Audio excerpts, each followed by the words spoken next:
Welcome into the latest edition of Extra Time.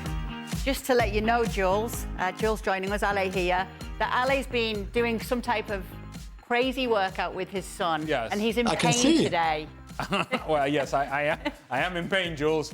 My son took me through this CrossFit workout or whatever, and I cannot raise my arm, so that's why I'm raising my legs instead.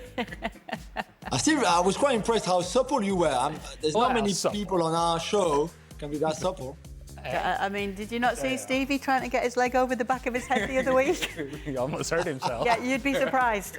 All right, now let's get to the questions. Ale, if you were Real Madrid, which team would you prefer to see win tomorrow, Barcelona or Atletico? Oh, that's easy. Neither. A draw would be perfect for Real Madrid. They don't want Atletico Madrid to continue their momentum, and they don't want Barcelona to snap out of whatever they're going through. A draw would be fine for Real Madrid, and then it would be 2 drop points for both of them. Would a draw suit you if you were Real Madrid, Jules? Yeah, that's why the players, I suspect they would probably watch the game. Carlo Ancelotti as well. They would be absolutely rooting for a draw. Ale is right. You don't want either of them to win. You don't want Barcelona to get better. You don't want Atletico to continue their great form. If you're Real Madrid, not that you have an easy game either this weekend, but then the draw is probably the best outcome for you. Jules, this one for you. If you're Amorim, does someone like Skriniar interest you? I mean, I would love to, because that means we can get rid of him in Paris, because he's there, he earns a fortune, 10 million a year, and he doesn't play. If you're Ruben Amorim and you look at Milan Skriniar, who's 29 years old, who is as quick as your caravan, I don't think that it's. Personally, I love Skriniar, but pace and turn, and this is not his strength. So if you play with a back three quite high up on the pitch, like Ruben Amorim and United want to, I don't think Skriniar for me is the answer. I believe that Jules is using the word love very freely there. Because it says, I love Skriniar. However, he can't run, he can't turn, and good riddance if he leaves Paris. Thank you very much for your service. Take care. I don't know if love is the word to describe the relationship. Yes, I don't think so either. He was being quite diplomatic there, but not really. I can tell you what I love. I love the knick-knack collection that is going on behind Jules right now on the mantle. There's a whole bunch of candles and things. Yeah, and I'm also interested in why you are located here tonight, Jules, because you're usually with your London backdrops, like in the basement or the attic or somewhere. Yeah, the iPad with what I do the show usually with the backdrop was not available tonight. Hang on, Jules, we usually get a ticket at this time of the year to make sure that our iPad still works. Did you not do your homework and send them the ticket number? Really late, but no, one of the children took it, and then I'm not sure where it is. So I said to producer Mike, please, do you mind if I do it on the laptop downstairs? And he said, that's fine, it's fine. I apologize. You know your house has been overrun once the kids start taking the iPads. I'll tell you what, if Skriniar had taken the iPad, he would have been able to catch him. He would have been able to get him. But unfortunately, it wasn't Skriniar. It was a little fast Laurent child. Okay, Ale, is Kompany the man to take Bayern back to a Champions League final?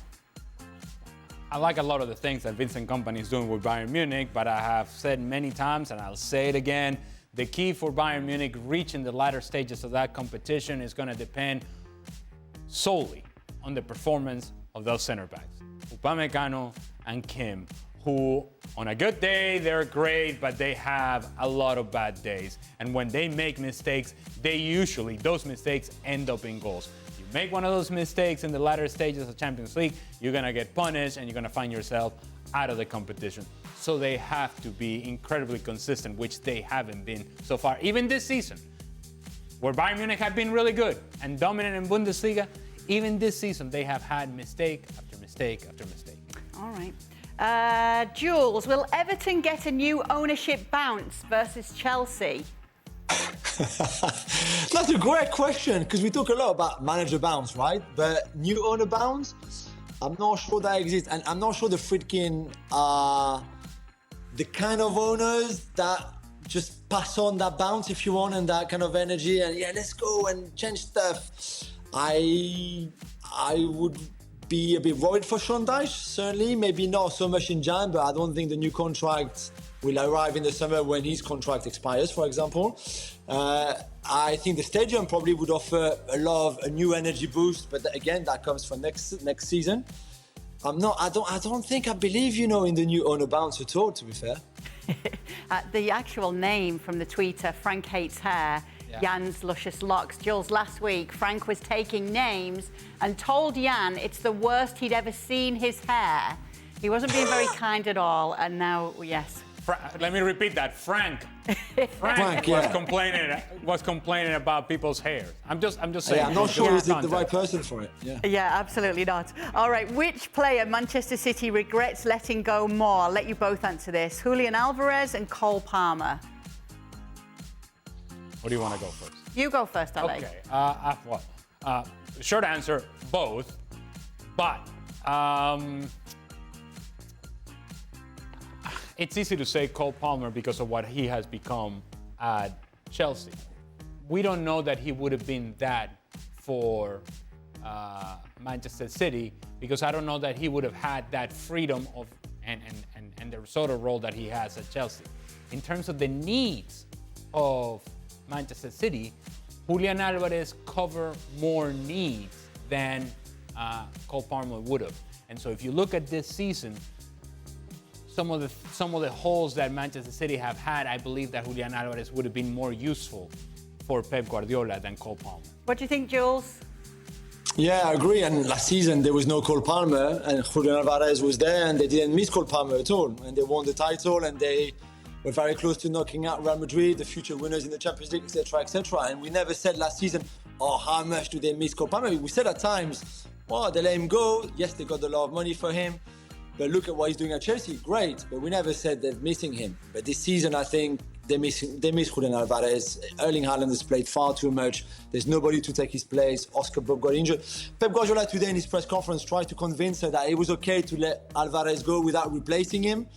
But even he didn't even believe the answer that he was giving himself. And I think that showed that letting Alvarez go is one thing, not replacing him, I think, is probably the bigger problem here as well.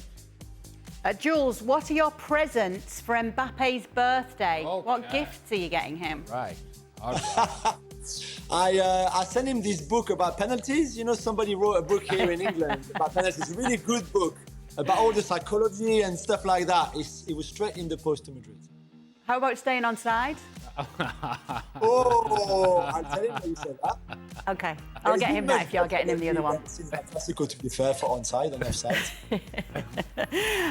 Okay, last question. What's your favourite Christmas movie? Ali, I'll start with you. I love me some Home Alone. However, when it comes to the favorite one, has to be Christmas Vacation. I mean, I'll watch it every holiday season 2 or 3 times, and every time I'm laughing at the same things, and it's one that we watch as a family as well. So it's hard to find a movie in my house that everybody enjoys. Christmas Vacation is one of those movies. It's a solid choice. Jules? So I would say Home Alone, or as we say in French, Maman, j'ai raté l'avion, as in Mummy, I missed the plane. Don't ask me why they translated it that way, but that's the way it was for us. I mean, the best of the best, obviously. We watched Elf the other day with the kids, and I have to say, Elf is also an absolute legend. And the question is really, is Die Hard a Christmas movie or not? I knew it would come. Answer every Christmas. Yeah. Is Die Hard a Christmas movie? Of course it is. Yes. I love Mummy, I Missed the Plane for Home Alone. Yes. Yeah, don't ask me why. I don't know why they French translated it like that. Can you say that again, Jules? Yeah. Yeah, Maman, j'ai raté l'avion, as in Mummy, I missed the plane. Oh, yes. That. It sounds much better. That's the best the show's going to get today, so let's leave it at that. Thank you so much for sending in your questions. Great questions today. Thanks to Jules and Ale for answering them. We'll be back tomorrow to do it again.